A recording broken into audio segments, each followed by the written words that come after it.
What is going on, Panther Lair? We are talking about the Pittsburgh Panthers 84-50 victory over the Bucknell Bison this past Monday night. Now, after Pitt's game against the Eastern Michigan Eagles, I considered Barry Dunning Jr. to have a mini breakout game and that he played a season-high 21 minutes, finished with 7 points, although was pretty inefficient in doing so. I would certainly now consider this game on Monday to be his breakout game in the young season. He played a now season-high 27 minutes, finished with 23 points on 8 of 13 from the field, which includes 7 of 11 on three-pointers. Now, I think coming into this game, he had 11 points on the season, so more than doubled that. He was shooting 1 for 8 on triples. He is now shooting 8 of 19 on the season, so really efficient, and in doing so drove up all his percentages. I would also note that he's only played 20 minutes plus 2 times this season, and each time recorded at least 6 rebounds. So I do think that he is still somebody that when he receives time, as long as he's not wildly efficient, can contribute on the boards. He did that here again against Bucknell. But want to take a look at these 7 3-pointers. They're pretty much all the catch and shoot variety, and I think that's such an important shot for him and for the Panthers in this offense, just given the in and out game that they run, given some of the DHOs that they run, and the fact that they have the ball in a lot of other players' hands most of the time. So if his repositioning is good, his relocation is good, and he's confident and ready to shoot, which he was on Monday, then I think they may have something here going forward. So taking a look at this first one here. This is just coming out of semi-transition. Pitt hot at the time, and he just literally lifts up and shoots. Again, at 6'6", this is going to be hard to contest even in ACC play. He's long as well, so I feel like this is something that he's going to be able to bring to the table going forward. How consistent he's going to be, how efficient he's going to be, that remains to be seen. Kept these clips here, kind of towards the end of the second half here. You see the Bison go into more of a zone, this 3-2 zone look. I think Pitt's done a pretty good job executing. I do like that Iverson cut that sometimes Witherspoon will run, sometimes Dunning Jr. will run. I do think that they're starting to get things out of that, this kind of being one of them to some degree.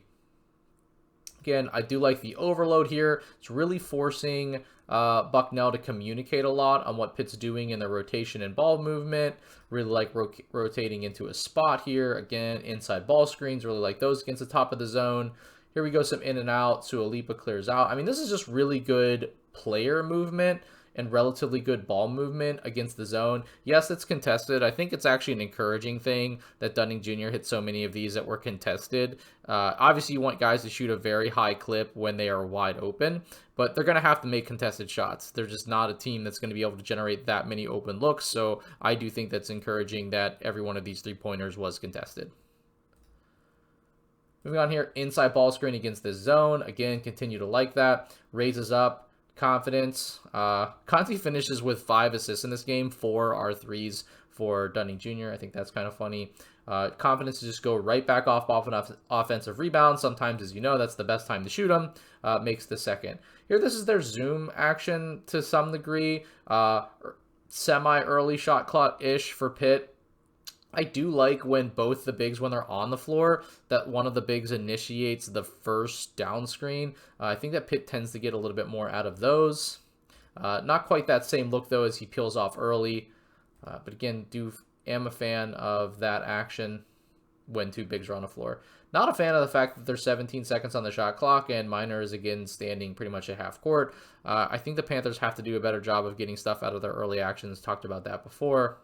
Although, like I did just say, of the early actions, if they're going to run that 2-man zoom here with the 2 bigs, I think they've generally been better than when they try to run it with somebody else.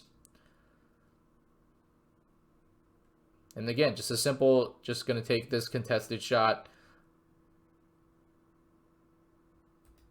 Inside ball screen.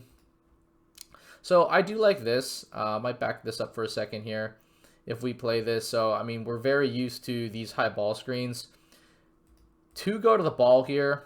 So this is an up the touch on the defense, so they're containing Witherspoon, right? So this isn't drop. This wasn't ice, but his defender is fighting over. Kind of puts a 2-on-1. Now, as Dunning Jr. lifts, his man is going to tag Conti, right? So, really, this big probably could tag off of Corin here, but you get this high tag, and in doing so, it just leaves enough of an opening and enough of a deterrent that a guy that's already hit 4 3-pointers at this point in the game is going to just rise up. And this is probably one of the least contested ones, just given the size differential, although that does get banked. But I do think that, it's good recognition by Witherspoon to see that tag was coming from Dunning Jr.'s defender, and then just, relatively good execution there. Really like this one here in the second half because this is some two-man game. We don't get to see this a lot. The bigs just don't get that involved in the roles so far to this point in the season. Really nice bounce pass here between the two defenders. And then just backing out to give Conti a little bit more room because he's probably going to spin back into this part of the floor, which he does, and then contested three.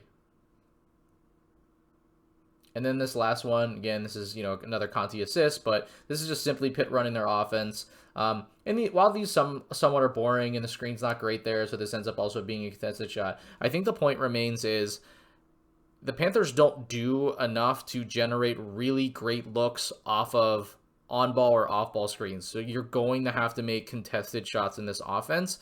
And while I'm not saying that Dunning Jr. should shoot 11 3-pointers every game, the fact that he is confident taking and making contested shots over either defenders of similar size or smaller is going to be an important part of the offense. Pitt is only going to play 8 guys at most when they get into conference play, and he's kind of the guy that's currently on the bubble, in my opinion. He can help on the boards. He's recorded a few blocks. He's not a turnover machine because he doesn't really handle the ball like that. So his ticket to being on the floor, good defense, rebound, make shots like this.